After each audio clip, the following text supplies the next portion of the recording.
What's up, everybody, and welcome to a Thursday edition of Morning Cuppa Hockey presented by Bet365. Check out Bet365's 3-goal early payout. When your team goes up 3, you get paid. It's that simple. Download the app today. You must be 19 plus, so please play responsibly. And we are also presented by Parasso, the most complete choice for shaving and beard care. Made in Italy since 1948, Parasso has been a staple of Italian culture and barbershops globally for 4 generations. So get 15% off at Parasso-USA.com with our promo code Hockey15 in all caps. Hockey15. That is not Colby Cohen. That is Steve Peters. Colby is out in Loveland, Colorado, getting ready for the NCAA tournament. We got Ken Daniels, the play-by-play broadcaster for the Detroit Red Wings, joining in about 45 minutes. We're going to talk about that clip from yesterday, which a lot of fans still seem to think that I don't know the rule of offsides, which is not what I was saying at all. But Petey will help me maybe convince some hockey fans that I'm actually smarter than you all think. Petey, how you doing this morning? I'm good, but I do understand now. I don't know if you know this, Johnny, but in Arizona, we do not change our clock back or forward. We stay the same all year. I didn't know that. Really? Oh, dude, yeah. So we're mountain time in the winter. So when we did this last time, it was 7 a.m. And I thought, oh, that's great. I can do 7 a.m. Dude, we don't change our clocks. We're not 6. We're on Pacific. So I get the morning cuppa now. Like, this is early. Okay. This is early to be talking hockey. So I understand now. When you said 6 a.m., though, I was like, I thought Arizona was 2 hours. But like, I actually was thinking in my head, but I wasn't going to question it. So we are so happy to have you here, Pete. I love talking hockey with you. Seriously, I wish we can get you on here more. But again, like Colby and I always have a hard time asking the people we know on the West Coast to get up at 6 a.m. and do this. But knowing that you're willing to, we're going to abuse that. Yeah, for sure. I do want to get into the games last night. We're not really going to talk Rangers-Leafs. There's no point, even though the Rangers were officially eliminated from the playoffs last night.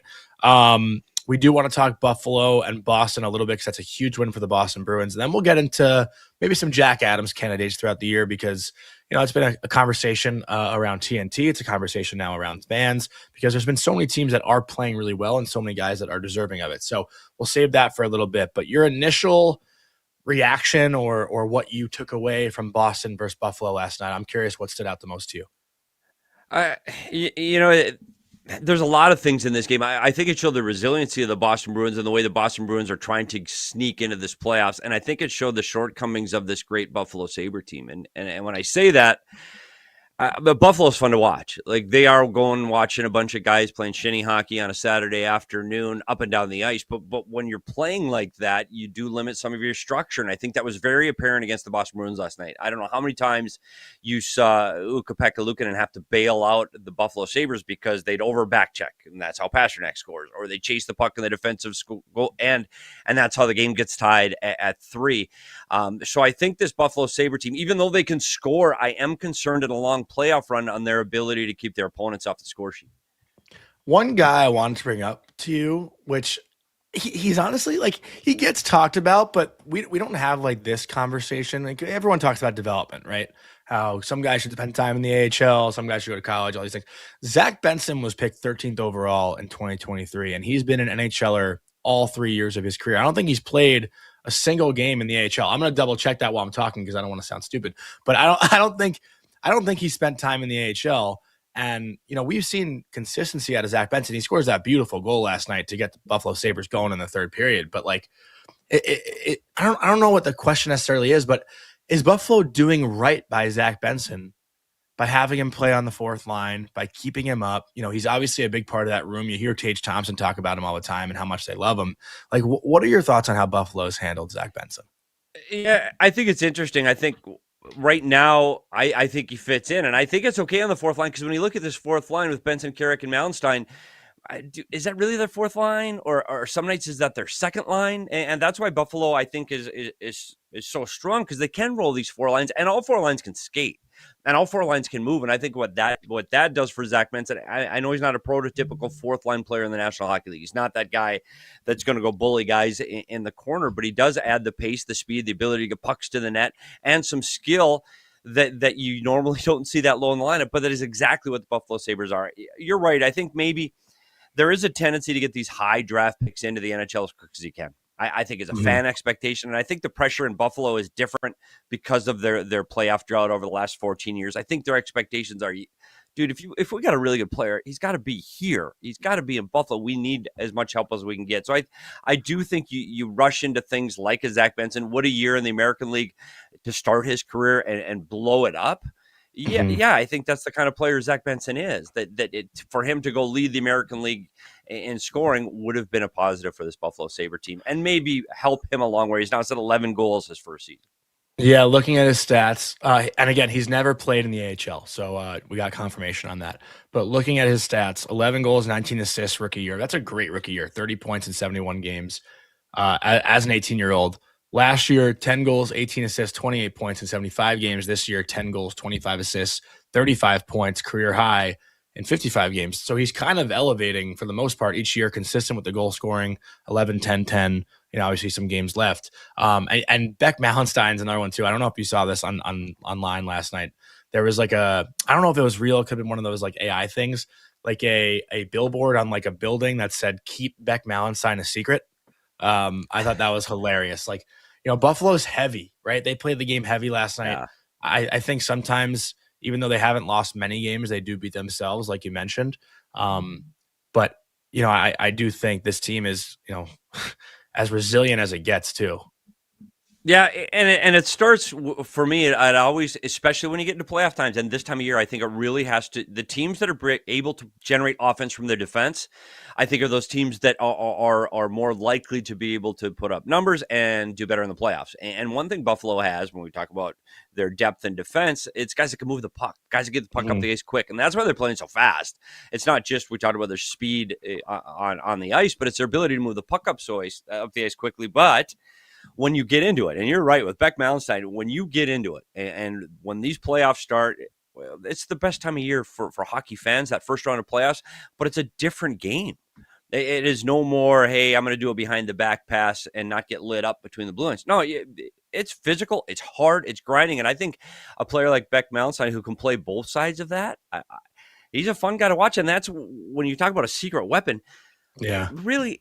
But Buffalo has got so many of those guys. Like Jack Quinn has come out of, he's a guy you don't hear talked about enough. And Josh Doan, who's an Arizona favorite, he's another guy that I think really has been the glue guy in this locker room this year in Buffalo. 23 goals this year, Josh Doan, right? 23. Yeah. Is that what he has? Yep. That's insane. But it's funny, Josh. When you watch Josh, and I watched Josh play honestly since he was 10 years old. Every level of hockey, I said, well, he's not good enough. He's too small when he was 10. He was little, and then he gets into to go to play junior in Chicago in the USHL, and I'm like, God, he's not ready. He's not skilled enough. He doesn't play well. No, he leads that team in scoring.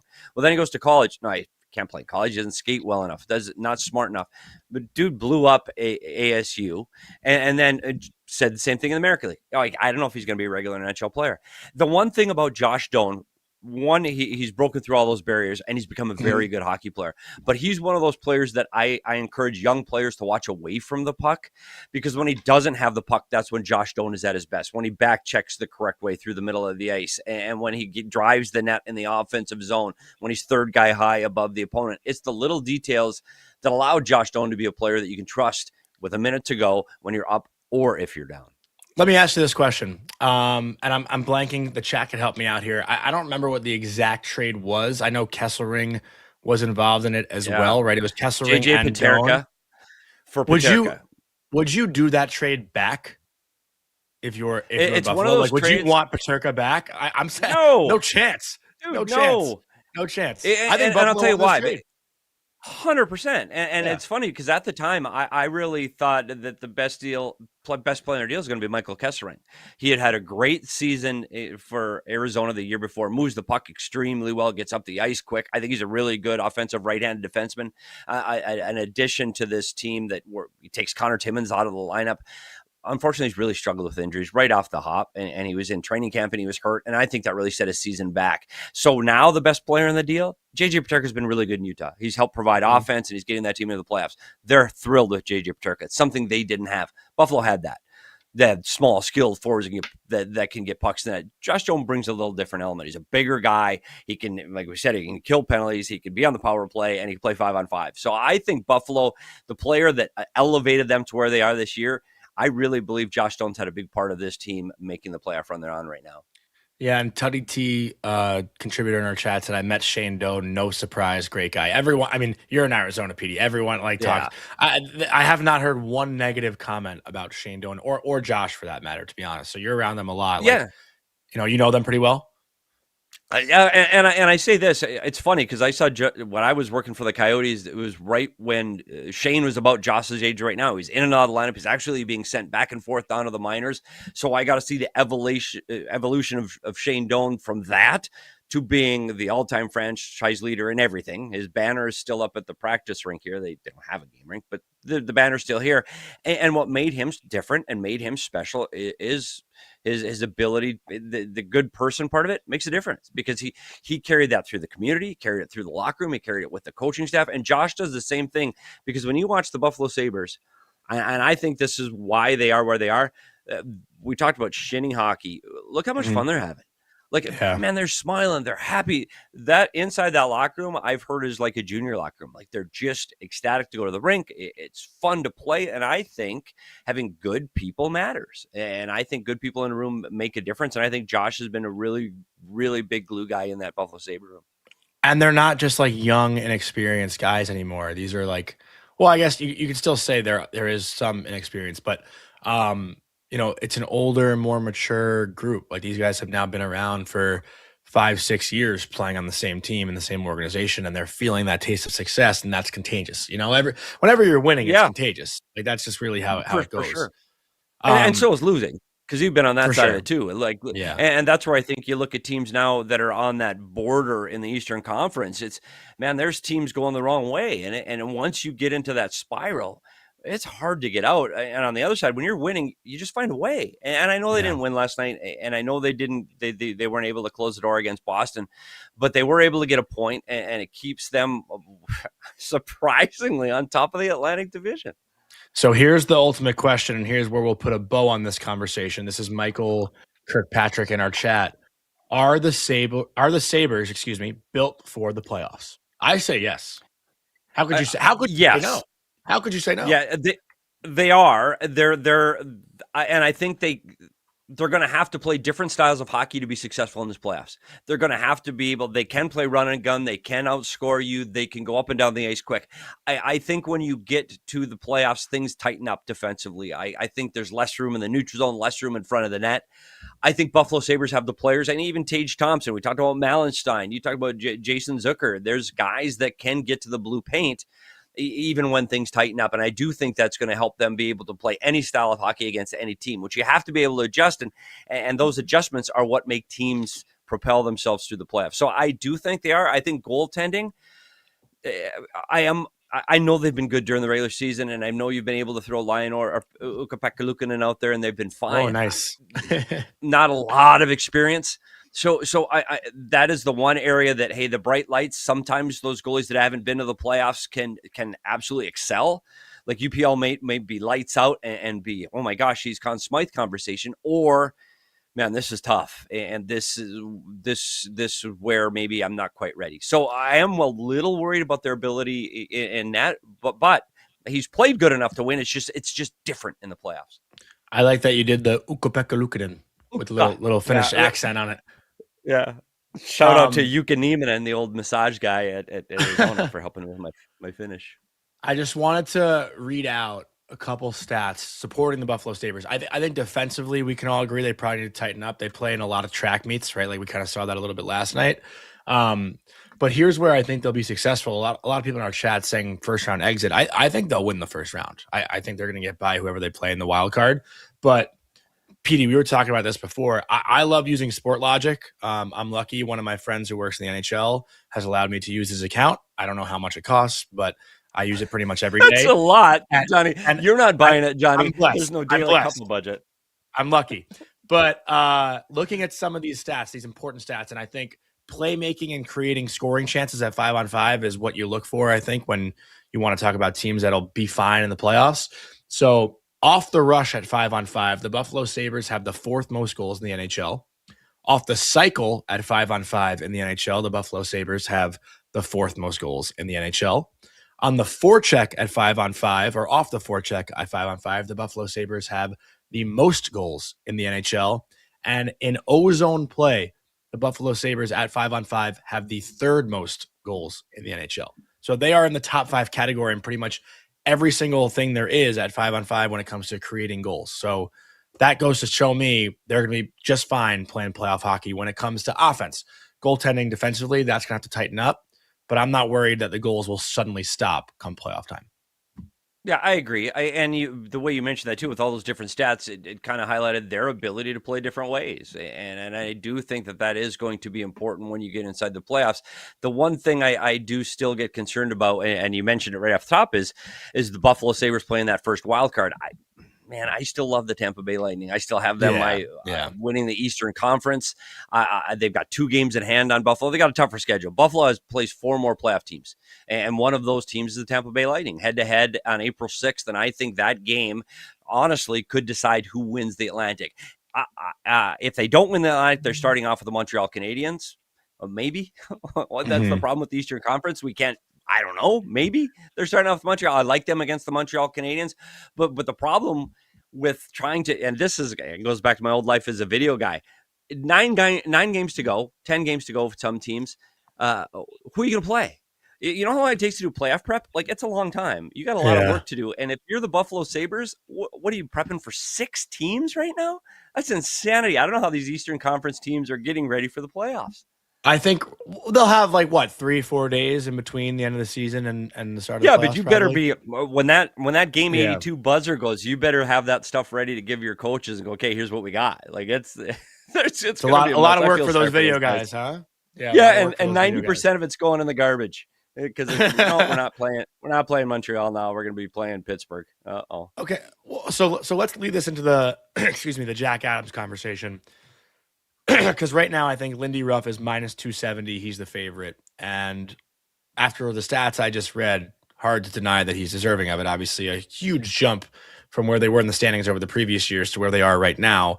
It's tough to say someone else is more deserving than Lindy Ruff, but you can kind of look across the board, go to Jon Cooper, even Rick Bowness, who you want to talk about stepping in Columbus. And what's their record? 24 19-3-4. 19-3-4 since bonus. Yeah. Insane. And then you got Dan Muse, Joel Quenneville, and I think Travis Green belongs in there too with Ottawa.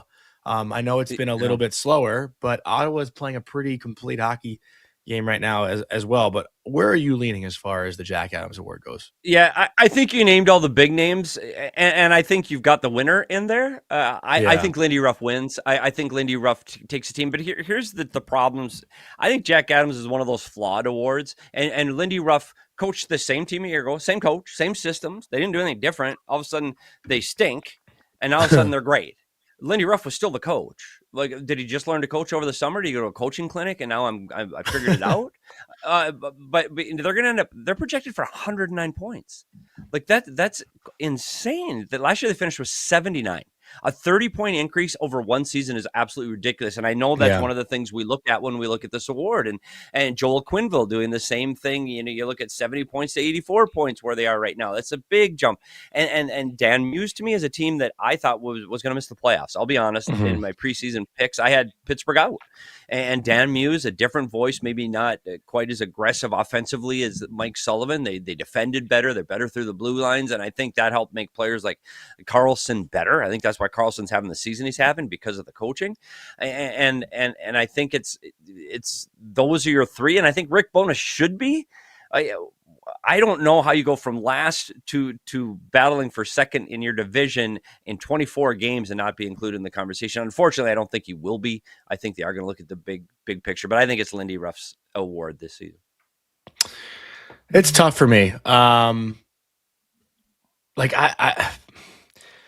I really think Dan Muse deserves so much praise. Obviously there's always a good story in a first-time head coach, first year, takes a team that we all had low expectations for and makes them play well. But to your point, we've seen a lot of Erik Karlsson, taking jabs on previous years and kind of praising this year, right? Where Mike Sullivan has talked, and I'm not trying to make this a negative comment of Mike Sullivan. Mike Sullivan's talked about as one of the best coaches in the NHL always. Obviously this year it's been a different story in New York, but it seems and I was listening to Blue Shirts Breakaway yesterday. Shout out to those guys. and they had Jesse Marshall, I believe is his name in Pittsburgh.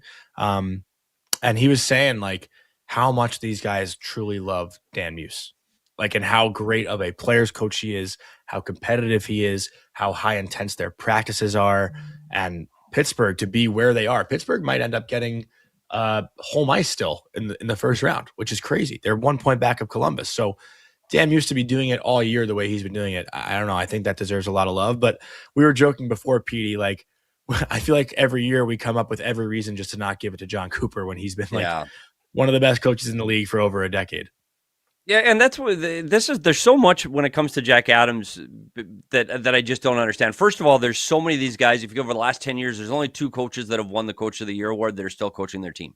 And that shows, one, you go from being a great coach, and one of those is last year's winner, Spencer Carberry, not time to get fired, and Rob Brindamore. And you go, okay, you're a great coach this year, but next year, halfway through the year, you're struggling, you're fired, you stink.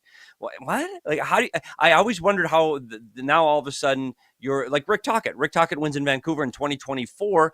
Arizona stinks. They should fire him. Well, it was a year. It's a difference of a year. How do you learn that you can't coach? And more importantly, we always do it. Like you said, it's always the teams that, hey, this team isn't going to be very good. They're not going to make the playoffs. Wow, they're really good. And that's the coach we should pick. Why can't a good coach coach a good team? Why can't Jared Bednar be a good coach? Why can't Cooper, who's continually got this team to the top of the standings and done it for a long time? Because when you mentioned Dan Muse switch from Mike Sullivan, I agree. Mike Sullivan's an excellent coach. He's one of the best coaches in the league, and possibly the best American-born coach ever. You know, you throw Tortorella in there, but he just needed a different voice in Pittsburgh. He runs the things the same way. The meetings are the same. Practices are the same. The voice is the same. I know if we lose this game 3-2, we're going to yell that this way. 3-4, I know we're going to get treated this way.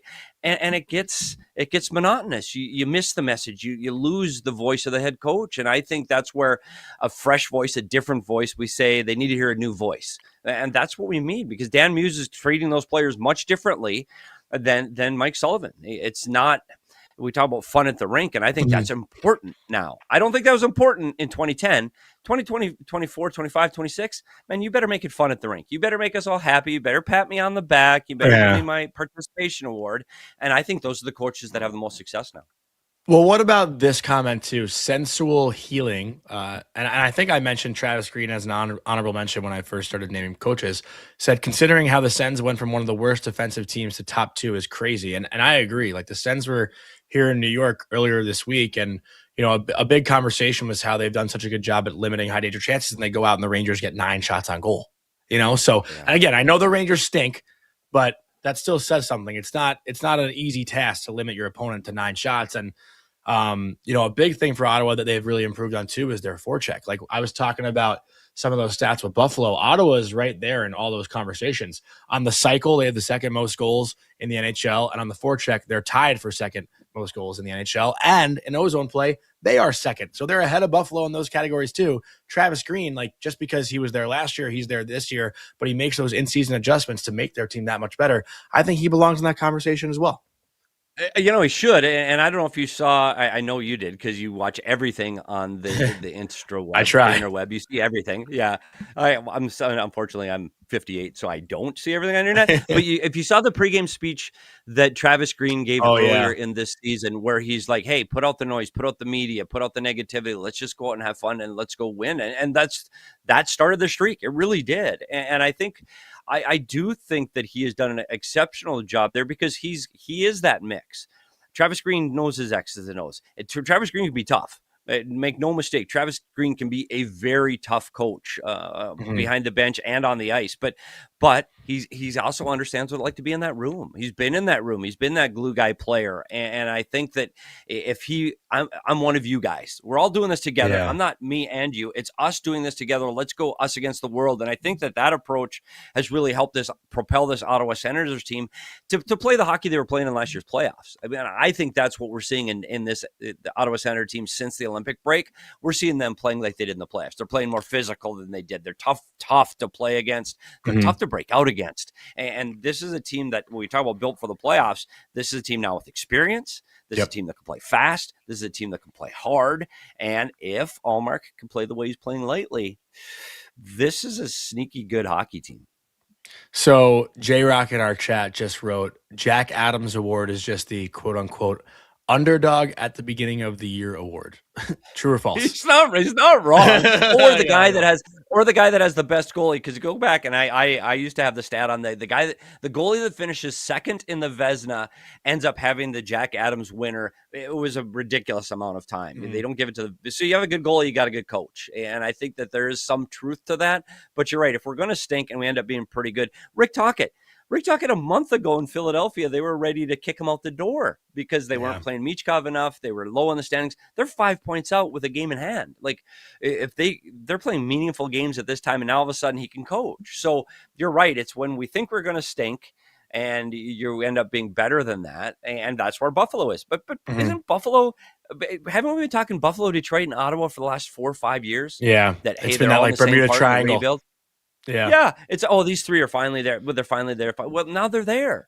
So maybe that might be the way we name this award now. Change it. Well, to your point too about the goaltenders, I said earlier in the year after Patrick Waugh had benched Matt Barzal on that line, I forget which game it was, but it's a couple months back. Like I think Waugh could be in the running too. Obviously, it's been mostly Sorokin to your point, but playing Matthew Schaefer 30 minutes, that's a decision. That's a coaching move. Granted, it's easy because Schaefer's gone out and played exceptionally well. But like, I'm not saying Waugh deserves to be the Jack Adams now, but there was a moment in time where I was like, oh, maybe throw Patrick Waugh's name in there.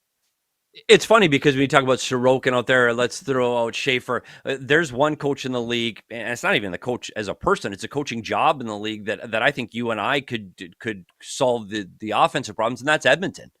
Every problem they try to solve is 97 and 29. And Dave Tippett, another former Arizona Coyotes coach that I sat with right after he got fired, and he goes, I don't know what else we can do there. We have the best player in the world with the best practice habits, skates faster than anybody in the league. But unless we have a roster that can fill everything out, this is a hard team to coach. And I think you've seen that now with Jay Woodcroft. I think you're seeing it now with Chris Knobloch. You can only solve so many problems with two players. And at some point, you have to look at maybe it's not the coach. Maybe it is the roster. Because if you and I are coaching, how am I solving? I'm down by a goal. Dude, 97 to 29 are going on the ice. You're going over the boards. Power play, you're going over the boards. Ozone faceoff, you're going over the boards. And at some point, you can't win, and we've shown that they can't win the Stanley Cup that way. I know they're in the last two finals, but this year I think the gas has run out on, hey, let's just run 97 and 29 out. So you're right. Coaches can look good if you've got a really good team. Let me ask you this, because Vic just brought up a really good point. He just texted me, like, how much these coaches' systems affect the day-to-day? Like, is anyone really doing, like, is there a clear difference in the system that the Ottawa Senators are playing versus how the Calgary Flames are playing? Like, is it really that much different, X's and O's, or is it all about how you execute? It is. That's a great point. And what I always used to say in the coaches room, because we've had coaches go through Arizona, I was there 20 years, so I saw a lot of different guys with a lot of different systems. I believe you can win playing any system. You can play a 1-2-2 in the neutral zone. You can play a 1-1-3 in the neutral zone, left wing lock in the neutral zone. You can play any system. It's not who has the best system, and who plays their system the best, and who consistently can make the fewest mistakes playing their system. And that's all a system is. It's a set of rules on where I'm supposed to stand when the puck is in a particular situation. That's a system. When I'm in the defensive zone, if I'm a defenseman, my job, I can only go to the dot. That's our system. I can only go to the dot and back to the blue paint. Dot, blue paint. That's our system. And if I do that well, we're defending the front of the net. If I'm in a man-on-man, I can chase everywhere. It's just the rules of where I'm supposed to go. So it's those teams that consistently do what the coach message is. I think that we talk about a good structured system team is they're just doing what the coach wants more often. Does it make a difference? I think it makes a difference most games 83 to the cup. I don't know if systems matter as much games 1 through 82. I think games 1 through 82 are about motivations, line matchups, who's tired, 3 and 4, who's got the better goaltender tonight. And that's why we see teams last in the standings that can beat teams first in the standings, because that's not always about the system play. When you get to play a team 4, 5, 6, 7 times in a row, it's about the systems. What am I going to do to change what you're doing well? And that's where I think coaches' systems really apply, is when the playoff starts. And that, truthfully, the coaches that can make adjustments are the coaches that win. The coaches that don't and can't adjust are the coaches that can't. And I'm going to make a hot take, and I don't know how many Carolina Hurricane fans you have, listening right now. We actually But have a couple usually. That's one of the things with Rod Brindamore. The Carolina Hurricanes play one way, period. They play it when they're behind. They play it when they're ahead. They play it on the road. They play it at home. This is an aggressive team that chases the puck all over the ice, tightens up gaps, and tries to smother you all the time. There is no adjustment. And in the playoffs, you're going to get the same Carolina Hurricane hockey. That's what they're going to try to do to beat you. The problem is by game 14, 15, 16, that's a hard way to play. And you're starting to get tired. And I think that's one of the reasons you've seen a team that's excelled in the regular season, because I think it's easier to smother teams and push teams out of the barn when you're playing that style than it is in the playoffs. And you've got to be able to make the adjustment to play a different way. And I don't know if Carolina knows how to play a different way. And it's a curse, because that's what gets them so high in the standings, is being able to play that way. But playing that way in the playoffs, and you've played a lot of hockey, Johnny, you can't run at 100 miles an hour 60 minutes for 85, 90, 95 games. At some point, that's a tough way to play. It's such a good point, too, especially when you talk about the systems in the playoffs versus regular season. Because I remember Connor McDavid, after I think it was this past year, after Edmonton had lost the Cup final, he was saying, like, we just didn't have an answer. Like, Florida was that good. We did not have an answer. And I think the Oilers, the second time around, more so accepted defeat versus what they could have done differently, because they didn't know what they could have done differently, because Florida played to their system that well. Right. And I think that's a great point that you made. Yeah. And that's what's funny, though, because in the locker room, and even players like Connor McDavid, everybody wants to win. Every player wants to win. Every coach wants to win. General managers, not always. Sometimes they want to lose, but that's a different story. The problem is when players come into the locker room after a loss in the playoffs, they want an answer. They want to look at a coach that's going to go, okay, they beat us this way tonight. Here's what we're going to do tomorrow. They want answers, because they want to win. And that's what we talked about. Again, we go back to Chris Knobloch. And what are you going to do in Edmonton? Well, we're just going to play Connor and Leon more. At some point, that's not the answer.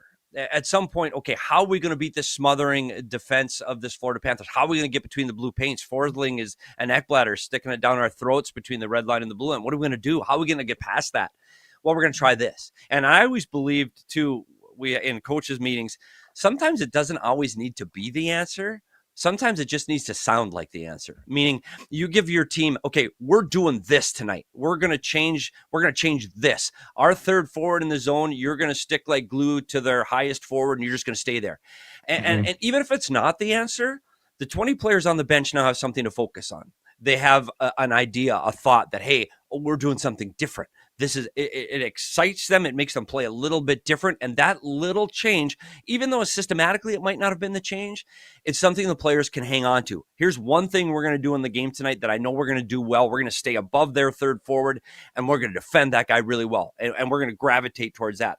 I think that little change subtly makes a big difference to a 20-man unit. And I think it gives them something to grab onto, hold on to, and try to achieve every time they step over the board. Even for me, like I would say, excuse me, the biggest difference like in a system is like where the F2 goes. And I know that's like such a simple little thing, but sometimes, an F2 comes down the dot. Sometimes an F2 comes down the wall. If you're coming down the wall, you want to force pucks into the middle. If you're coming down the dot, you want to force pucks to the wall. And that changes everything for a team that is struggling to break pucks out of their own end. Like, I remember my freshman year, this was like the first time I really learned like a systematic forecheck. Coach Carville is unbelievable. He's done a great job at UMass. Our entire forecheck was to seal the walls. F1, when you were getting in the forecheck, you were going right to the wall. You were trying to take away the weak side rim. F2 was coming right down that strong side wall to take away the strong side rim, and we'd force pucks right into the middle. F3 was coming right on top of their center. So it was just like the first time I remember really like learning the ins and outs and little details of the game. And PD, I guess our listeners are very knowledgeable. These are smart hockey fans that listen to our show. But for the people that maybe, don't know like those little tweaks, coaches have plans for everything. For back pressure, for a 4-on-3 rush coming back, they tell you where that third skater back has to go. 3-on-2 with the back checker. The first guy back is usually taking that weak side guy. A 2-on-1 with a guy in the back check, you're usually going toward the puck carrier, the defenseman, then drifts towards the open guy on the weak side. Like there's so many things to know, and that's what is so cool for, I guess, people like us that are, I guess so in tune with the game, like watching people learn this stuff. I talk hockey. I remember my cousin, I taught him what a weak side winger slash was. And he was like, oh my God, I've never even like seen that. And it's just like, it's crazy to think that so many hockey fans, the knowledgeable ones, are watching a completely different game than the ones who maybe just sit down and watch it casually as a fan. Like, it's wild how different the sport is. I think it's hard. I think that's the hardest sport on the planet to watch because of the speed and the chaos. And I think most casual fans, like I am to basketball, I don't know the ins and outs of basketball. Basketball, it's 5 guys running around until they shoot. I don't understand. And I've been watching March Madness every game, and I'm trying to understand screens and picks, and I'm trying to see the game like a hockey game, but it isn't. And honestly, hockey is becoming a lot like basketball when it's 5 guys rotating around the ozone. It is a little bit. That man on man, by the way, I hate man on man, but that's a conversation for another day. You're right. And I think when a casual fan watches the game, it's focus on the puck and just watch the chaos. And what they don't see, and what I really encourage fans to do, is watch the play away from the puck, because that's where all the game is happening. That's where the good plays, the little details of the game are happening. The guys that don't have the puck are getting to the open areas or defending the open areas. And you're right. When we talk about systems, and I think it's an important conversation for non-hockey fans, is players. It's not scripted, but a player knows where he's supposed to go all the time. And every situation you just mentioned, there is an answer. And that training camp, you get pounded with, where are we going to go? You go through drill after drill of, here's the forecheck, dump and chase. We're going to walk through it. We literally walk through it so you know where to go when this happens at high speed. And those teams that practice that, review it on video, do it in a game, practice it, review it on video, do it in a game over and over and over again. Those are the teams you go, oh, man, they're really good at their system because they're doing it consistently the same way every time. And that's when the mistakes start to jump out at you. Like for you and I, when we're watching the game, you go, oh, that back checker, he's going to the puck. Look at the middle of the ice, and oh no, it's a goal. And I think that's where you can find the players that are doing things the right way. And I mentioned Doan before, but the other player, the best player in the league, and I'll fight anybody. I won't fight because I'm too small. Is Sidney Crosby. Connor McDavid is the fastest, and if you need a goal, okay, put him on the ice. But if you want to play all 3 zones, you want to kill penalties, you want to play on the power play, you want to be good on the faceoffs, you want to be good in the room, the player to watch in the NHL still today is Sidney Crosby, because he plays the right way within his system every single time he jumps over the boards. And that's difficult to do. I'm just looking again at the play last night, the first Bruins goal, and they've been pretty good on the forecheck too at creating offense. Yeah, but look at all the Sabres there. All the Sabres there are drifting towards the puck. Nobody sees. How do you not see Pastrnak coming in? Like, he's the best player on the ice. Somebody's got to stop, right? Who's Nadinov forces the puck toward the weak side, and Mitten's there to cut it off. Yeah, and it's funny because you talked about the Walls. The best, and again, my opinion is Boston is the best wall team on the forecheck in the National Hockey League. They seal off the walls. So that's one of those things. When I do, one of my jobs at ESPN is I provide talent with their scouting research. And one of the things, when every time that the Boston Bruins are on ESPN, it's, hey, watch how they seal the walls on the forecheck. And they are a tough team to get out along the walls. And so when you're scouting that as an opponent, if I'm the Buffalo Sabres, there's 2 things I'm going to do. One, I'm going to try to hit my low center. I want to get through the middle of the ice. Or if I get in trouble, dude, that's going high off the glass and hard, because I don't want to get stuck in my zone against the Boston Bruins for 45 seconds. And so I think you're right. You're right. That forecheck on the first goal is Boston Bruin hockey, but they all do it. It's not just the top line. It's the fourth line. Like that, the Boston Bruin team, they all forecheck hard and gritty along the walls. I'm trying to buy some time here, maybe to see if Vic can grab the video for us so we can kind of break it down just quickly. Like, Mitten takes the path around the net instead of in front of that near post, so he can, be, I guess, alert if they go for that weak side rim. How good is Vic? Vic on the money, but watch Fraser Minton, 93 and white, go around the net to take away that wall, knowing that Dahlin is probably going to do a weak side bump. So he reads the play perfectly, and Pasta gets to that spot. Right? He's on the walls too. Yeah. Pasta's on the wall, and it goes back to the overplay. So who's the system fault? There's McLeod. Like McLeod is the low forward and got to stay in front of the net. Like let the defenseman do their job in the corner below the goal line. Somebody's got to stay in front of the net. So 71's got to stay as the low forward to make sure they take care of Pastrnak coming off the wall. But you're right. The Boston Bruins, that's a textbook. That's an excellent forecheck. And if you can forecheck well in the playoffs, we've talked about that. Remember with Seattle? And you were probably still in junior high when Seattle was in the playoffs, but that was a team that forechecked incredibly well, and they beat the Colorado Avalanche because you're saying the Avs series, yeah, because they could forecheck, and that's what that separated that team from other teams. If they didn't have the better skill, they weren't the better team. They just forechecked better. When they dump the puck in, you're like, we're going to get our defensemen are going to get pounded and they're going to put the puck to the net. And I think forechecking, it's one of those subtle skills or systems that is so important in the playoffs because you have to do it over and over and over again. And if you can forecheck well, you're going to generate offense. We saw it in Florida. Florida's an outstanding forecheck. Well, maybe not this year, but they're an outstanding forechecking team. So you're right. If you can forecheck, you can help your team create more offense. And I think that's like where it translates in the playoffs. Right, like we're seeing the teams that are, the best forechecking teams, the ones that get through the postseason. We do have Ken Daniels joining in like 2 minutes, but one quick thing I wanted to hit on because we talked about Jack Adams. Like, who is the coach that's on the hottest seat right now?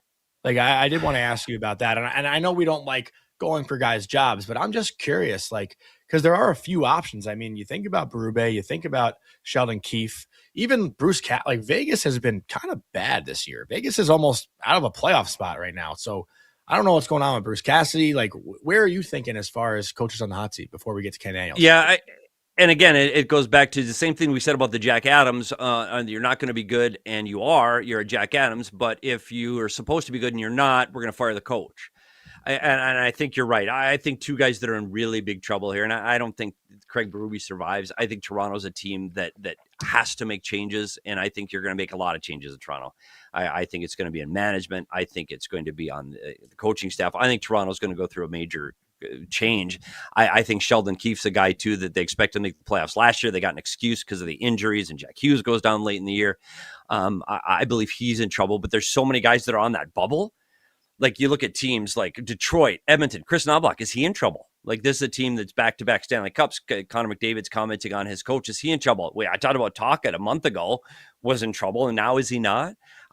So I think you're going to see more coaches. DJ Smith, if they don't make the playoffs, I don't know if he becomes – they haven't named him coach full-time. No, I think still interim. Yeah, I think still interim. Yeah, I don't think DJ Smith's the head coach of the LA Kings if they don't make the playoffs next season. And I think there's some guys surprisingly over the summer that – this might be their last chances, Ryan Warsofsky in San Jose. And I know they get a pass because we're young. But at some point when a team is young, coming out of a rebuild and they're ready to win, I think they're going to need a new voice in San Jose when all is said and done, when they are ready to win. So the coaching hot seat right now, man, I thought it was going to be guys. We talked about Nashville. I thought Andrew Brunette was going to be that guy. Well, he's not. They've got their push so late in the year. Vancouver on a foot. He'll get a pass next year. I think that team stinks. I don't think it's the coaching. I think it's management. But I think the two hottest you named are Berube and Keefe. I think their tenure is over. And you're right. In Vegas, that's another team expected to be very good. Their problem right now is between the pipes and has been all season long, and their inability to stay healthy and have consistent numbers. But he's a voice, and people have to understand that when you have voices like his, he's a tough coach. Like he's almost old school, and that only lasts so long. That tough guy message behind the bench is very wearing on guys, and it wears you down. And I think that's part of what's going on with Craig Berube right now. You can get that instant, you do really well your first year, and then maybe it starts to struggle. And I think you're seeing that in Vegas. Petey, you've worked very closely with coaches. Who is the best coach right now that is not coaching in the NHL? Like, who's the guy that's going to be the most? Is it the obvious Pete DeBoer? Yeah, is that obvious? I think it is. I think it is Pete DeBoer that's the next guy up. And you talk about, I really like Dean Evison, and it's surprising to me how Dean Evison, how he fell through the cracks in Columbus. He is. He's a good guy. I've never met him personally, but he just seems like he's the coolest. Extremely well liked. Yeah, extremely well liked. I think he just there was some differences inside the room and with the management that they just needed to change. I think he's an excellent coach. I think there are some good coaches. I think David Carl's an excellent coach, but if to be honest, if I'm David Carl, I'm never leaving Denver. Never. I wouldn't either. Would you? Yeah, buddy. People that criticize that move, go jump, because he's got it made there. You're making great money, and you get to only travel on weekends. Like, you know what I mean? And you're not going to get fired. If Yeah. you take an NHL job, you're gone. Like I go back to Dave Haxtell, a guy I played with in college at North Dakota. He takes the NHL job, leaves North Dakota, where you can coach again, move almost forever in college. If you're successful, you're going to get fired. It might not be tomorrow, might not be next year, but dude, you're going to get fired. David Carl's not getting fired. I think I think the problem, Johnny, I really do believe that they need to get more voices in the NHL. I think you need to change it up. I think you need to see more Dan Muses in the league and getting opportunities. I think you need to see more college coaches getting the opportunities. I do think you need to see changes where it's not the same recycled coach after coach. Lavalette, I know he's a guy that has had success, but he's again a guy that has success year 1 or 2. And then his message gets tired, and he's another guy that's tough. And I think Gerard Gallant's the guy that I know his name gets mentioned. I like Gerard Gallant. I think he's a passionate coach. But right now, I think you need more youth. I think you need to get more guys in from college and from juniors getting an opportunity to coach, because that's where the next coach is coming from. And I think the evolution of coaches from, hey, I'm tough, I'm Mike Babcock, and I can do what I want to, and I'm in charge, to, hey, I'm one of you and I'm patting you on the back. I think that evolution has occurred, and I think that change is going to be best suited to guys that have come through the junior ranks and through college. Do you think, and I'm just going to ask you this because it was in our chat from Randy Workman, is Waugh in trouble if the Islanders don't make the playoffs? I don't think so. I don't think so yet. Yeah. I think he's going to get one more kick at the can. I think he's another guy that coaches. There's no gray. It's black or white. And he's a guy that's got this team. I think one of the mistakes people have with coaches is look at the roster and look at health and look how your team responds to what your message is. I don't think there's a problem in the New York Islanders with the coaching right now. I don't think if they miss the playoffs that he's going to be in the hot seat this season. Next year, maybe. I think he's one of those that if he missed the playoffs this year, I think he's going to be on a shorter leash as the season starts next year. Okay, let's change gears a little bit, PD, because we're working to get Ken Daniels in here. I know Vic's doing it behind the scenes, but we have a specific topic we want to talk to him about before we ask some Red Wings questions. And I was talking to you before we went live this morning, and I feel like I've convinced you a little bit of what I'm talking about. So this clip went a little bit, I'm not going to use the word viral, but there was a lot of reactions to what we talked about yesterday when it comes to the offside rule. And I was made aware by plenty of Red Wings fans that Ken Daniels has been preaching this for a while now about making the blue line part of the offensive zone on both sides, right? Like in the neutral zone, make it part of the offensive zone. And then obviously it already is when you have ozone play happening. But there was a specific instance where Patrick Kane gets the blue, breaks the plane, kicks it wide, puts himself offside. But if the blue line was good, then everyone's onside. And I'm probably explaining it poorly right now. I kind of want to readjust my wording, but what was your interpretation when we first started talking about this? And maybe where is your mind sitting right now? Yeah, honestly, Johnny, when you said it to me, it was 5:45 in the morning in Arizona. Yeah. And I thought, no offense, but I thought you were an idiot. Sorry, yeah, most people do. But it took me, but after I watched the film, and I had to see the film, I think that was an important part of this. And you explained it to me with the blue line being a foot wide, the offensive zone, once the puck is in the zone, the offensive zone is now 75 feet. Entering the zone, it's only 74 feet because I have to get to the outer edge of the blue line. And so, in theory, if you add an extra foot to the offensive zone, you're going to get less of those offsides. You're going to get less of those challenges. And I agree. And I know that the argument on the other side is, well, you're going to get just as many on the outside edge. I don't think you will. I don't think you will get as many on going into the line, because I think players are aware enough of what they're going to need to do on the entry to help eliminate some of that. You're still going to get challenges, 100%. You're still going to get those challenges. But I do think let's give more offensive zone to the offensive players. Let's give Patrick Kane more room to work in. Let's give Connor Bedard more room to work in. Give him an extra foot on the entry. Let's see these fast teams get an extra foot on the entry. And the biggest thing, and I wasn't with you at all. Like I thought that might have been one of the, I really wasn't. But now that I think about it, and you're right, it adds an extra foot to the offensive zone as you're entering for these teams that are trying to play with speed and play with pace. And most importantly, There's no change to the ice configuration. Nope. There's no change to the length of the blue lines. You don't have to do any. You could make this change this morning. Send a memo out to everybody entering the blue line. That is now the demarcation to the offensive zone and offsides. Not the end of the blue line when you cross over the blue line, but prior to that is the new demarcation. We're going to change it tonight. And that's the part that I liked. It's the most simple change. And I'll go a step further, Johnny. Yeah. You and I should get on a petition and get the American League to do this next year. Let's test it. Well, this is Ken Daniels. We got to give Ken Daniels credit too. So we need Ken. Okay. So Ken made that. So Ken made a video, I think, in January of 2025, explaining this. I didn't know that till yesterday. I should have known, I guess. I mean, I love Ken. He's one of the best broadcasters in the NHL. But I didn't realize that he's been pushing this envelope for quite some time. So when I put the video out, I had a lot of Red Wings fans saying, talk to Ken Daniels, talk to Ken Daniels. Ken's been preaching this. And for me, like, I wanted to make it clear, like, I even wrote down my thoughts. You know, the bottom line is that if having the puck on the blue line is enough to establish offensive zone possession when keeping it in, then breaking the plane of the line on the entry should be treated the same way. If a puck crossing the plane were considered a valid zone entry, just like it is for maintaining possession, many of these marginal offside calls would disappear. At that point, the rule would be more consistent. Once the puck breaks the plane of the blue line, the play is in the offensive zone. So like that Patrick Kane play, once he breaks the plane, he's in the offensive zone regardless of where the player's skate position is by inches. Because I think guys, when they're standing on the blue line, once they see the puck break the plane, that's when they jump. And that's when they get offside because the puck is still breaking that second barrier of the blue line while the skates are fully in the white. So that would reduce all the stoppages and like eliminate, you know, these controversial reviews that are off by like a centimeter, right? Because once the puck hits the blue, technically the blue is part of the offensive zone, right? And I know the rule. People are saying it's got to completely you don't know the rules, Johnny. It's got to completely cross out. Like everyone was saying, like, we know the rule is simple, it's not complicated, but I'm saying you're taking away a foot of ice on the entry, and that's what Ken Daniels has been preaching. So Oiler fan too, consistent, Johnny. Yeah, right. Yeah. You're just being consistent. The blue line is in the offensive zone. Period. Once you break the plane of the blue line, you're in the offensive zone. So it's the front edge of that blue line that's closer to the red line. That is now part of the offensive zone, and it doesn't change on the rush. It's not the outside edge, and then when you're in the zone, it's the inside edge. No, this is it. This is the blue line is part of the offensive zone. You break that plane, you're in. Yeah, exactly. I get it.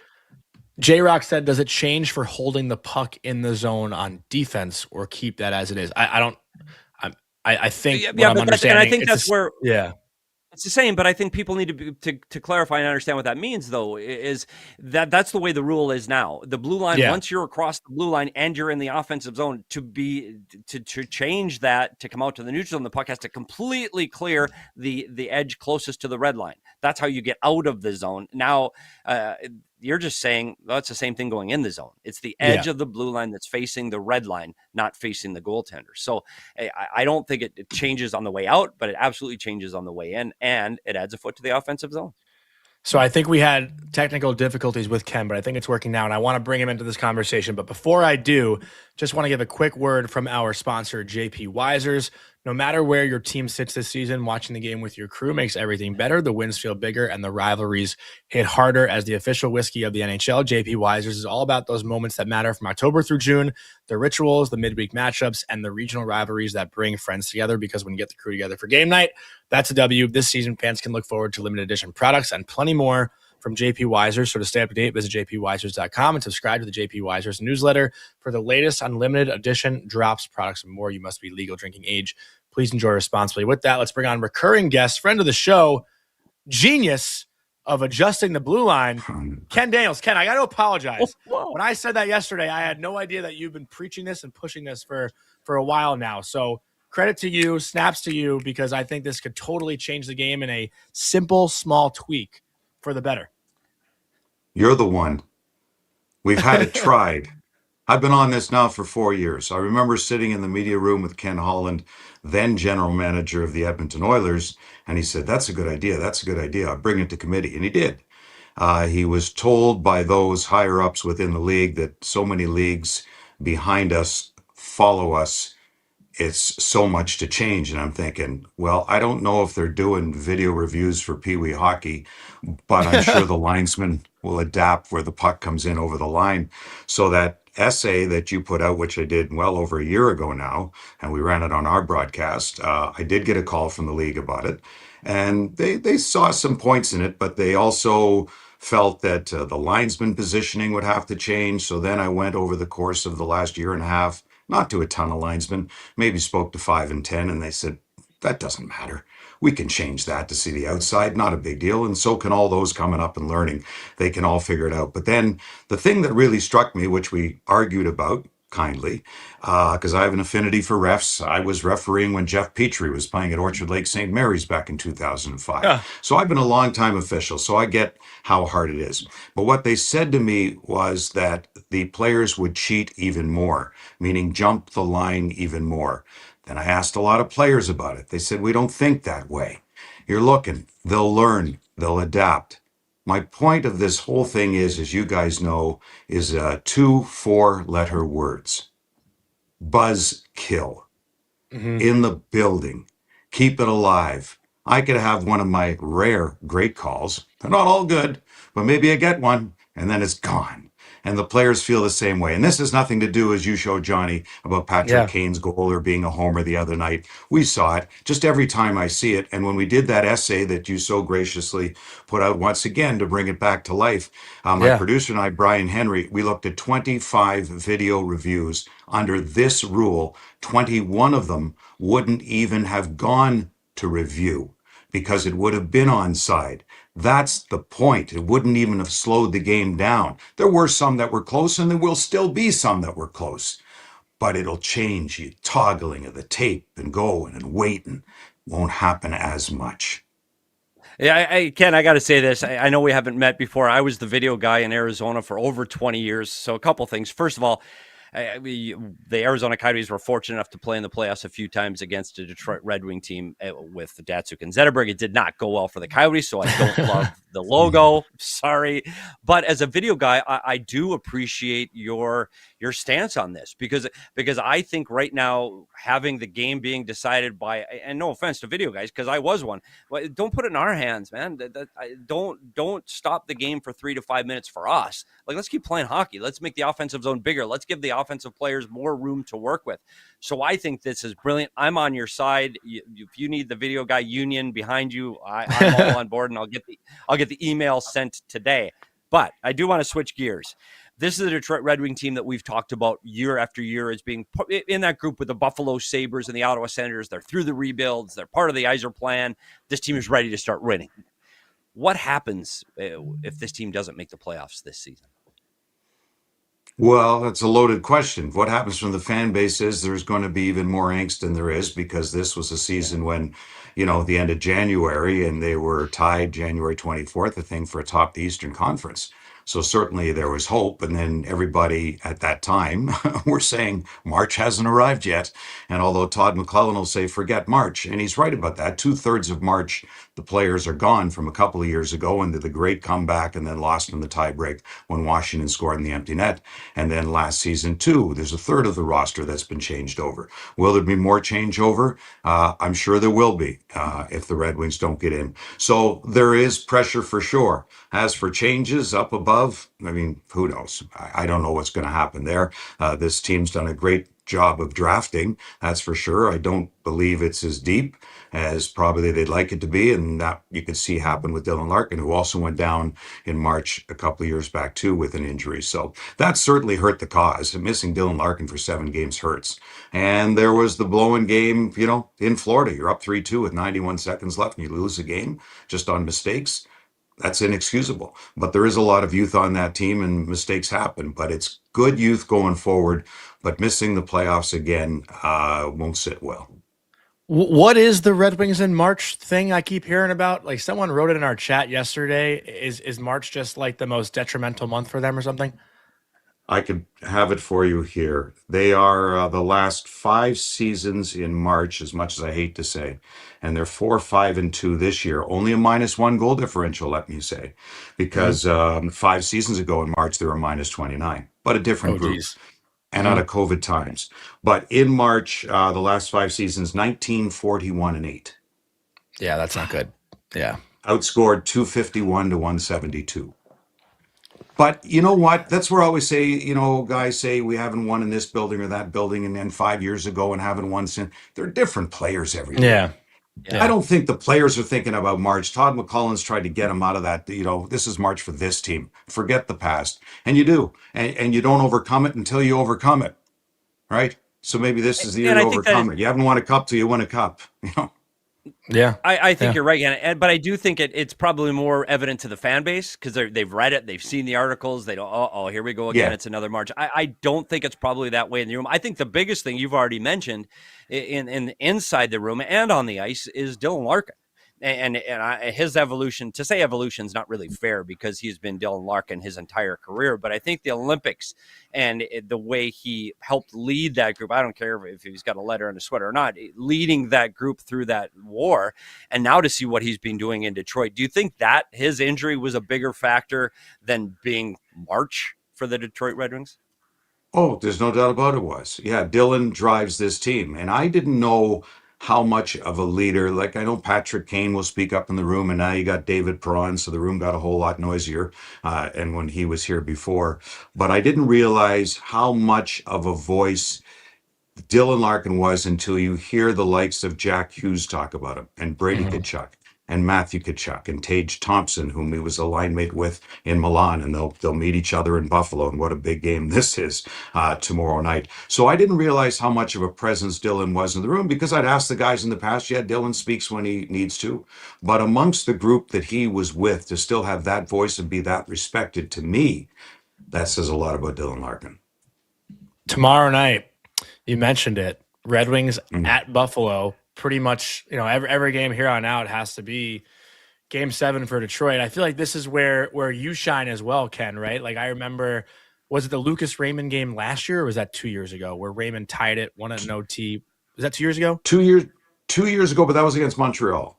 That was Montreal. That game, Montreal. I mean, that was one of the most electrifying games there is. But this is when I get giddy listening to you on the broadcast, right? Because you understand the magnitude of the moment right now with the Red Wings being just 1 point back. And I got to ask you, like as the broadcaster, you don't have control on the game. So are you more nervous or are you more excited for, these last 10 plus games or whatnot? Not nervous. I get nervous when I don't do the game. Like I didn't do the Boston game, and I went down before the game. I'm talking with Ray and Sean McDonough, and then I'm watching the game up in the press box with my producer. That's when I get more nervous because you're not just into the game. I have nothing to do with the game regardless. That's where they say, oh, the announcer jinxed it. Really? I have any control over that game? No, I don't. Stop that bullshit. It's ridiculous. So I get nervous watching. For a game, no, we're just anxious to get going. I don't get nervous. I heard Mike Tirico talk about that recently, and they asked him on Cam and Strick, and they were asking Mike, do you get nervous? And he said, no, it's just anxious. The anticipation. This is a guy who called the Super Bowl who knew 150 million people or whatever are watching that game. Yeah. So it's not nerves. It's excitement for the team and anxious, and you hope the bus ride after the game to the airport and the plane's going to be fun and the food will taste better. That's the main thing. You want the team to do well. I do believe, and people can say, Mick and I have been together now 29 seasons, and you talk about broadcasts and homers. I really don't believe we're homers. I really don't, because I heard Mick the other night, and that team wouldn't like it, and this team wouldn't, and you could call out players in an okay way without putting them down, because you wouldn't like that done to yourself either. But you can say a player's having a bad game without saying what an awful player. Yeah. I mean, so I think we have a tendency to call it like it is. And if the Red Wings are coming, and not well, and they didn't push well against Ottawa, and we basically said it the other night in a game that they had to have. And if it's like that in Buffalo, you just call it like it is. You hope the team wins, because overall it's better. It's better for the fan base. It's better for us. And we get to call playoff hockey. And as a regional broadcast, we want to keep calling playoff hockey, and this may be the last year we ever get it if the networks take all the games, and we hope that's not the case, because I think fans in all the local fan bases want their local broadcast teams calling the game, or at least side by side in the first round, and have a choice. I don't know how long that's going to continue, but we'd like to get in this year just in case it's our last. I'm going to be honest, if I can, quick, just one quick follow-up. Sorry, Petey, but like you said that you don't, consider yourself a homer. I prefer the homers. Like I'm watching the Red Wings now because the Red Wings down the stretch have a whole lot more to play for than the Buffalo Sabres. So when I watch that game tomorrow night, I want to feel what the Red Wings fans are feeling. I want the homer. That's why I'm tuning into FanDuel Sports Network. Yeah. So well, I thank prefer you. it. FanDuel Sports Network, soon to be called Detroit Sportsnet. Okay, let's get that straight. Yeah. But yes, I'm with you on the homer side. Oh, trust me, when Tage So think Thompson of me. scores a goal. Okay, I will, Johnny. You know, when Tage Thompson scores a goal and Dylan Larkin scores a goal, I think the decibel level is a heck of a lot higher. But I also know, and Mickey and I talk about this, and Mickey says that's what he admires about me, and this may be the only thing, is that when another team scores, you don't just hear scores. You got to give it its due. It's not the same level, but you don't disrespect the game of hockey. And if they're winning the game with 3 seconds left, you're still excited, but you know if the Red Wings would be a decibel level times 20. So you don't disrespect the game. You'll get the homerism, but we're not, at least I don't. Mickey sometimes does. We have to argue with him when he looks at a hooking penalty on the gloves. I go, Mick, they've been calling a hook on the gloves now for 10 years. You better get with it. And he'll say, it's not like I have to like it. I said, right, you don't, but you better get with it because that's what they're calling. And again, it's my affinity for the referees, so I admire the job they do. Ken, I got to ask you this because you mentioned it, 29 years with you and Mickey, and I think people that watch a lot of hockey, and I think that's why you need the regional sports networks in the playoffs because you know the team better than anybody. And no offense to national broadcasters, they don't see the team, they're not around the team, they're not with the team. So I think that's part of it, and I do think you're family to the Detroit Red Wings fans for nearly 3 decades. My question, though. It's hard. Like, I don't know if people understand the job you do and how difficult it is, meaning the research and the studies, and you're sitting on the plane in the dark with your little light on, filling out roster sheets. And it's hard. It's really hard work. If you're not prepared, you can't do your job. Are you tired? Like I think of that 82 game schedule. It is daunting. It is so hard. And once you start to stop, are you ever thinking like, what the heck am I doing? I could be sitting on a lake somewhere fishing. I've got all. First of all, I'm not a fisherman. I am a golfer. Wish I were better at it, but I'm getting there. So I have all summer. To do that. And as we spoke of the month of March, the last 5 seasons, and we had a great run, and I was happy to be for a long time a part of that 25-year playoff run. I came here in 1997. It started before I arrived. Wow. But boy, it was great. And as getting a Stanley Cup the first year, as Mickey said, boy, are you ever spoiled? And I said, keep spoiling me. So there were 3 cup rings, and one hasn't happened since 2008. So having all summer off, I don't get tired. I love it. If I weren't doing this, I'd be watching hockey. You know, I've called more than including playoffs and regular season and preseason Red Wing games, well, 2,300, 2,400. I don't know, somewhere about there. I'll get to 2,000 regular season next season at some point. And overall, with Hockey Night in Canada before and the Leafs, I probably in NBC games, and I probably called close to 2,900, 2,800 hockey games. But I'd be watching them. I must have watched 20,000 in my life. I've been watching since age 8, the last year the Toronto Maple Leafs won the Stanley Cup in 1967. So I love it. I never get tired. I can work out on the road. We got great people. It's camaraderie. You know, when players say they retired, what they miss most is the room. If I leave this game at some point in time, and I will, down the road, we hope it's a long walk down that road yet. I'll miss the camaraderie, our group. I'm going to miss those people who are losing their jobs from FanDuel, and we hope many will stay when the Red Wings take over this, and we're working through that now, and I think it'll be a nice transition. But there's going to be some people on the way out, and it's those people I'm going to miss. Not as many people travel as they used to, and it's that I miss on the road. So tired? No. To get on a team plane where they treat us so well, and you drive to the airport, park your car, and walk right on. Hey, I've seen the lineups now at TSA. I mean, come on. There's nothing to be tired about. I love it. I've got all summer off, and during the summer, I'm listening to podcasts, catching up, reading books. I love the research. If I spend probably watching the game the night before and another 6 hours during the day to do one game, it's fun for me, and talking to other broadcasters, calling them or coaches and getting the goods. What have you used lately? You know, some of the stuff we get on our air, it's an old Mike Babcock line. He said, this game's all about R and do. And I said, research and development. He said, no, Rob and do. R&D is Rob and do. That's what it is. So we take from everybody around the league, and I love it. Or stories that you hear from someone, you go flush out, you go into the room, you meet the players. Never get tired of that. Ken, you are the best. I want to ask you one more, and just to kind of like bring it back to what we originally were talking about with this blue line rule, before I let you go, because there still is a lot of confusion about like what we're talking about here. We are trying to limit reviews, right? Like I think about earlier in the year when Patrick Kane had his American point setting goal taken away for an offside challenge. That's a huge moment. And I honestly, when I first said it yesterday, I wasn't even like really thinking about the broadcast. I wasn't thinking about the broadcast. I wasn't. And like you have a lot of big moments that could be taken away by review. But to be clear, when you said, what was it, 21 of 25 reviews would have been good goals, like that's what I want to make clear is when we see an offside challenge, it's usually the 2 feet being in the white before the puck gets in the white, but the puck breaks the plane of the blue. So once the puck breaks the plane of the blue, that would be good. And I just wanted you to make that clear that we're just talking about the challenges and not like the offside rule itself. Well, you would be changing the language in the offside Yes. rule, right? Mm-hmm. From leading Yes, edge correct. to outside edge. Correct. Keeps the zone size the same. And I saw somebody comment, well, offensive zone time changes.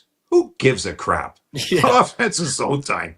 Really? I don't care, whatever. So anyway, it's yes, you can still be, don't forget, before the puck ever hits the blue line now, a player can still be ahead of the puck on the blue line, a foot in the offensive zone, as long as his foot's still in contact with the blue. That doesn't change. He can still be ahead of the play waiting for a pass. Puck, a skate on the blue line, the other skate in the offensive zone, but still has to wait for the puck. But now, when the puck hits the outside edge of the blue line, even a little bit of the puck, and the linesman sees it, the puck hits the edge, he gives one of these, the player can go. The player now goes, but now you're waiting till the puck comes all the way over the blue line to see if he left early. Now they're saying the players will cheat even more. Let's see. Give it a try. See how many you go. But the ones that we did and reviewed for this essay, all but 4 of them, the puck, when it hit the outside of the blue line, taking that rule into play, would have never gone to review. Now, some may still go to review and say it was close. Did it hit the edge of the blue line? Was the puck there before he left? Sure. I'm not saying there's not going to be reviews, but in many cases, there just won't be. Just like Patrick Kane's the other night, and you posted this, and Mickey mentioned again, there's the Ken Daniels rule, and he did the telestrator on the line there. It would have never gone to review. Because, yes, Kane was he offside? Sure he was under this rule.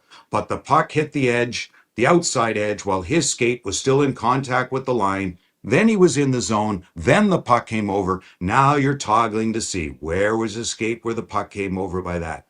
I'm sure you're still going to, as you know, with being in the video room, and I've spoken to our video guys and other video guys who I know around the league, they're with you on that, by the way. They like it. Would it take some time to get used to? Sure. Would you have to try it in the American Hockey League first? Sure. But I think the basketball three-point line went a long time in the NBA before college ever adopted. There's leagues that are following. Not everyone's following the NFL kickoff rule now. Maybe at some point they will. It's how things change. You know, it's the NHL is the never hungry league, but they don't have an appetite for change. And we could talk about that with player safety and hits from behind and this and that. Now, that is a collectively bargained thing, and it's a little bit different. Many of us would like to see more suspensions. We've got a podcast dropping with Patrick Kane coming up, and he talks just about that they should be harder on it. You know, so there's lots of things that can change, and I know things take time. They talk about 3-on-3 and over and back. How would you ever do that to make 3-on-3 better? That was a great invention from Ken Holland. So Ken Holland may have made some deals that I don't love and we argue about all the time, or draft picks that I don't love that I argue with Ken all the time. But I know Ken Holland and Mark Howe, they sat there that night, and his son Brad, and they all loved my offside thing, but the league doesn't. It's okay. It's their league. But you gotta love the passion of those like me or you guys who have ideas. Try to make it better. Maybe it doesn't, but give it a try. I'm going to promise I will be pushing the Ken Daniels rule from here on out, and it'll be only the Ken Daniels rule. I promise you that. Okay, so the legal hate me. The legal hate me even more. Go ahead. Okay. If you want it to be under my name, we can make it under my name. But you can have it yours. Let me tell you this one thing. Colin Campbell, when we went to the broadcast meetings years ago because of the Matt Duchene offside when he was with Colorado against Nashville, right? And we all know about that. When the video review came in, Colin Campbell, and I love him, did come into the room to all the broadcasters there and network execs, and he said, you guys have no idea what you're doing here and opening up this can of worms. I'm here to tell you, you're not going to like what's coming out of this. He knew. He knew way back then, and he was right. Yeah. So here we are. Well, yeah. Thank you so much for your time this morning, Ken. Seriously, I love you. Like, you're the best. Good luck tomorrow night. Good luck for the Red Wings on their push here to make the playoffs. We hope you get in. We want to hear you call playoff games. PD, I'll give you like a final word here if you want to send Ken off. No, I'm just impressed by Ken, and I talked to from the video guy perspective. One, I love the Ken Daniels rule, and the league sat us all down when they brought in this and said, Gary Bettman said to the video guys, don't make the call unless it's dead effing wrong. And he was talking about those that are 3 feet offside, not a quarter of an inch like it's become now. That wasn't the intent of this. So Ken, I'm with you. I'm the Ken Daniels rule. Let's put it in tomorrow. And I just want to truly say, from somebody that watches a lot of hockey games, you have an outstanding crew. You're a fun guy to listen to. You understand the game. And I think I'm excited to see this Detroit Red Wing team, because I think they're ready. I think they play fast. I think they're a fun team to watch. I think they play today's hockey. I'm excited to see them make the playoffs, and I'm excited to hear you call them. Thank you to both, and I think the league's better with Buffalo and Detroit in the playoffs. Yep. Thank you, Ken. Thank you, Ken. Appreciate it. Thank you. All righty. That was fun. What an awesome guy. Seriously, one of the best and most unique voices there is in the game. PD, any final thoughts here before we wrap up the show and get to our Bet365 parlay of the night? Really quick, this is the best time of year for a hockey fan. This next 10 days as we make this run, the playoffs have never been tighter in the Eastern Conference. It is unbelievably fun hockey. We're getting playoff hockey in March, so enjoy this run for the pre-playoffs. This is a phenomenal time to be a hockey fan. I couldn't agree more. So tonight we got the Morning Cuppa parlay. You can find it in the app for Bet365, and there are a few things more stressful than a close hockey game. One late back check can make all the difference between a chance at playoff glory or an early spring tee time. That's why Bet365, an official partner of the NHL, is offering 3-goal early payout. If the team you're riding goes up 3 goals at any point in the game, they'll pay your bet out early. Hockey fans have enough things to stress about. With 3-goal early payout, now your bets don't have to be one of them. Bet365, down the app today. You must be 19 or older. Please play responsibly. And tonight we're going with the over in the Vegas and Edmonton game and the over in the Anaheim and Calgary game. And this is the It Ain't Over Till It's Over parlay. You can find it on Bet365 at plus 264. Should be a great night of hockey. Plenty of games across the league. I think we have 15 games again? We had 15 on Tuesday. Yeah, we got 13, excuse me. 13 games tonight. 13. So a loaded slate, 26 teams in action. PD, big thank you for joining us today. We're obviously going to ask you to come back here. I think maybe weekly. Our chat loves you. So we're going to make you wake up at the crack of dawn every day to talk hockey. Love it. Best of luck to Colby in Loveland. We got the NCAA tournament starting today. Colby just tweeted out the link. If you want to join our NCAA bracket, go to Colby's Twitter page, Colby Cohen 36, and you can join. I think we have over 300, maybe even 400 people now who are in our NCAA bracket. We got college hockey starting at 1 o'clock today, so it's a great day of hockey. College leading into the NHL 13-game slate. Big thanks to our producer, Vic, Ken Daniels. We love you, and we will talk to you on Monday at 9 a.m. What's up, everybody? Thanks for tuning in to Morning Cuppa Hockey here on the Daily Faceoff YouTube channel. If you enjoyed the show, make sure to hit that like button, subscribe, and turn on notifications so you never miss an episode. And don't forget, we've got more great hockey content every day. You can catch DFO live at noon and stick around for the Sheet with Jeff Marek at 1 p.m. right here on Daily Faceoff. Until then, keep your coffee hot and your takes hotter.